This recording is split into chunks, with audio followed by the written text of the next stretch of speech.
আজকে আমি আপনাদের এমন একটা জিনিস দেখাবো, সেটা হচ্ছে অনেক আগেকার আদি যুগের যে জিনিসটা, সেটা হচ্ছে যে এই যে আমি সামনের দিকে যাচ্ছি, দেখেন অনেকগুলো ক্ষেত, তার উপরে হাল চাষ করে রাখছে, অনেক শক্ত মাটি এগুলা।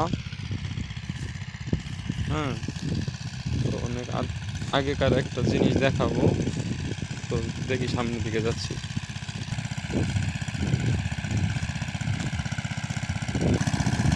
আপনারা হয়তো সবাই এটাকে চেনেন, এটা দিয়ে কী করা হয়। তো এটা কিন্তু অনেক একটা ভালো জিনিস, যেহেতু এ এলাকায় কোনো বিদ্যুতের কোনো ইয়ে নাই।